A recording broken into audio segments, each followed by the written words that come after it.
Welcome back. Welcome back to Nuts and Bolts Garage. Today we're working on something a little different. Today we're working on our kitchen. That's right, Nuts and Bolts Garage is getting a kitchen makeover. To explain our kitchen, it's a basic builder's grade kitchen, no frills. Biggest complaint is that there's no dishwasher. We started with the top cabinets. We took the doors and hardware off. From there, we began cleaning and prepping the cabinets with a product called TSP Substitute by Sunnyside. This is a really good cleaning product and worked very well for us. After that, we very lightly sanded the face of the cabinets and doors, and then wiped them down really good to make sure that there was no dust left over. Then, with a foam roller, we applied cabinet and trim paint to the cabinets and to the backs of the doors. Then, once it was dried, we installed the doors back on and then proceeded to paint the front of the doors. So now, at this point, the top cabinets are done. This is a messy project. We have a small kitchen. I mean, we don't even have the sink out yet, and I can only imagine. Right now, we're here. We're ready to disconnect water lines and the drain. So, and you can see this is fairly easy where the braided line meets the valve. And of course, we do want to make sure our valves are off. Right now they're on. That we're going to just unscrew that right there, that nut. It's very easy to do, and the PVC you can see is also very self-explanatory. It's all threaded connections, so it's very lucky in this sense. We're getting ready to pull the countertop and the sink out.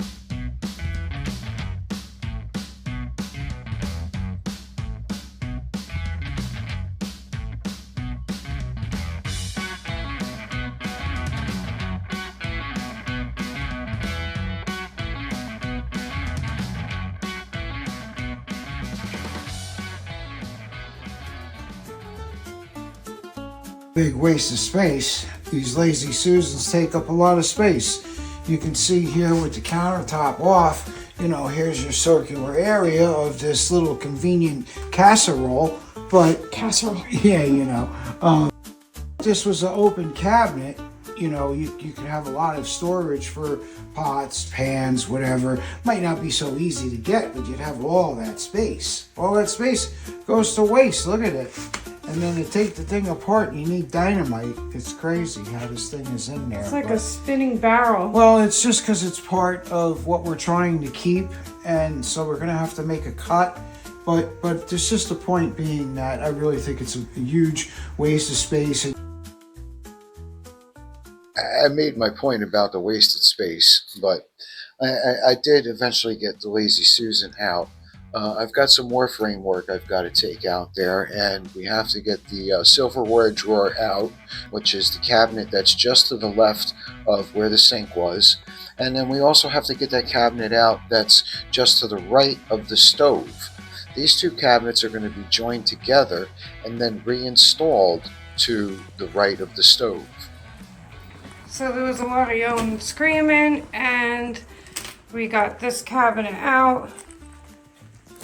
What else are we doing?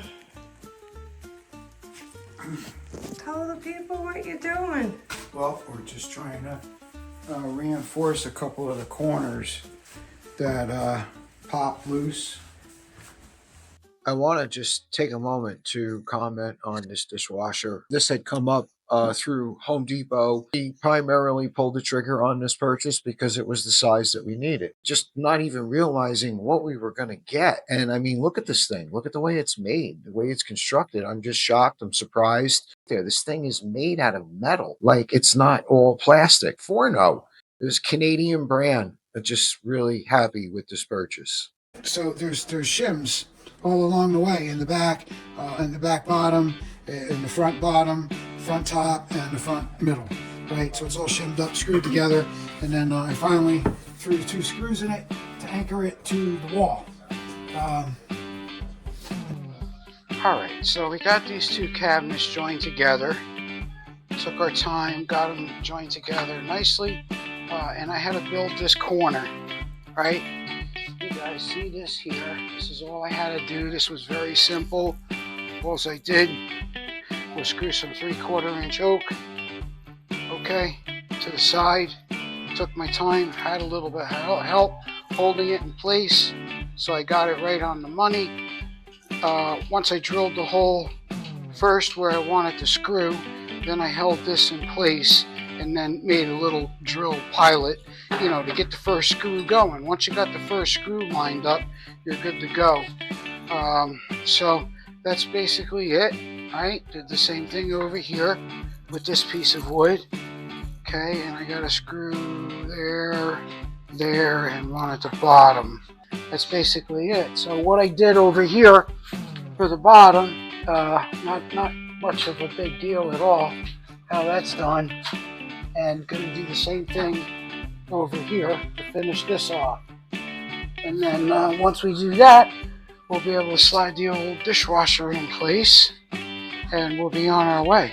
While my wife tidies up with the rest of the paint and detail work, I'm going to go ahead and get everything situated with the dishwasher, get it all ready to go, you know, get it into place, get it all ready to be hooked up, and the wastewater line, it has to go onto the sink. So I'm going to go ahead and get all that stuff ready to go. So you can see I've got this piece of wood clamped onto the butcher block countertop, and I'm using that for a straight edge to ensure a nice straight cut. Okay, and you know, this did work out really good.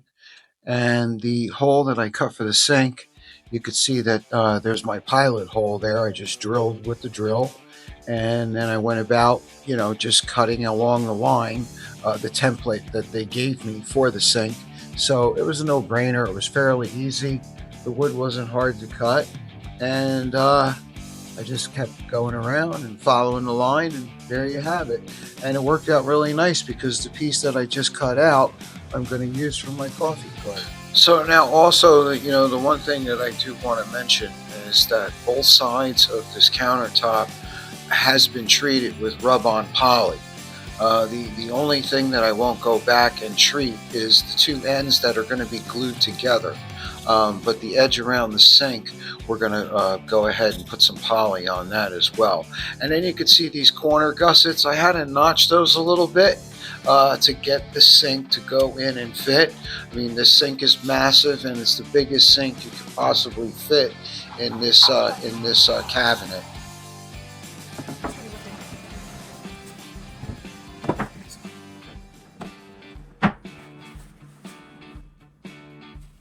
Oh, I didn't notch this one right. I was supposed to take it all the way to the edge. It'll fit. No, it won't. Really? Yeah. Oh, look. Don't think I'm taking the black off of there. Oh, I see. You're gonna get blazing.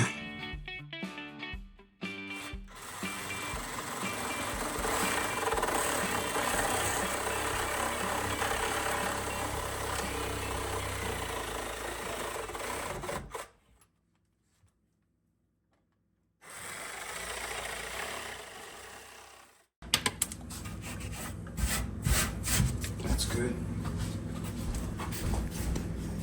So you see we got a test fit here. It's fine. It's a good fit.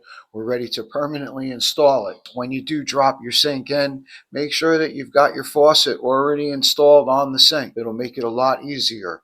Then at that point, all you have to do is make your connections down below. We have water.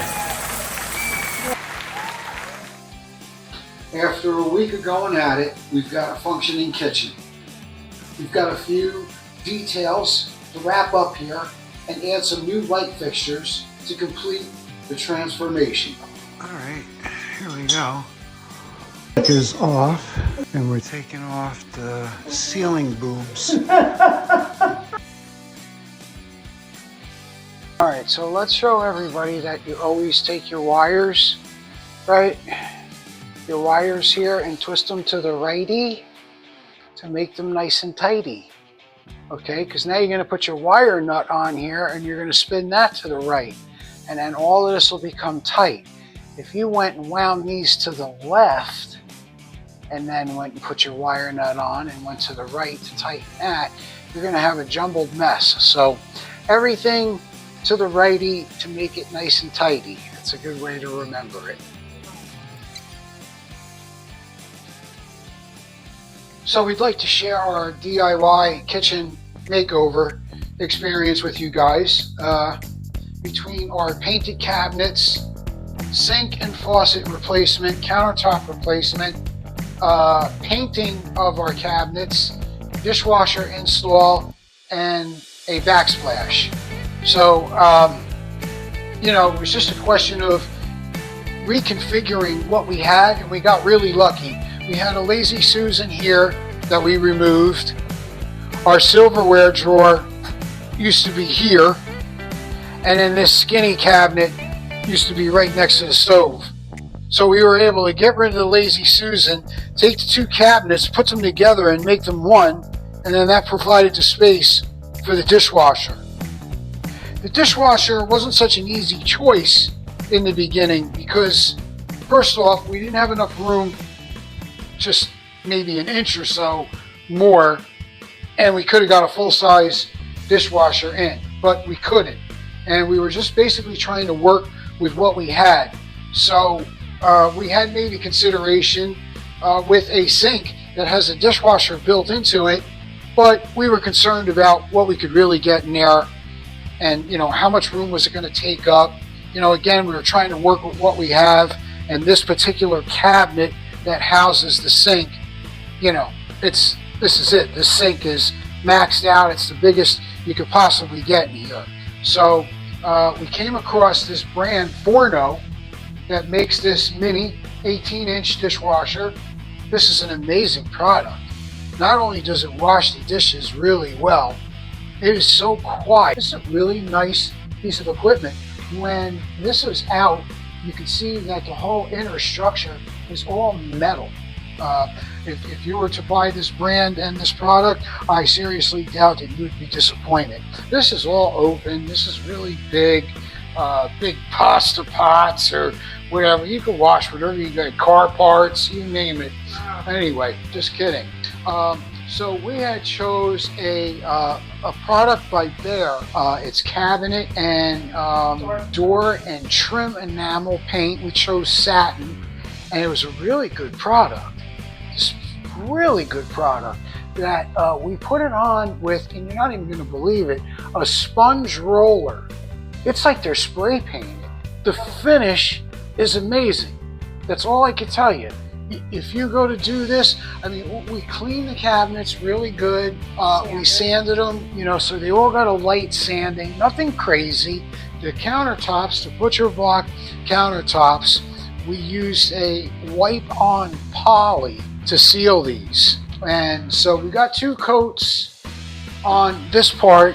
We have 1 coat over here, and we have nothing on the coffee cart yet.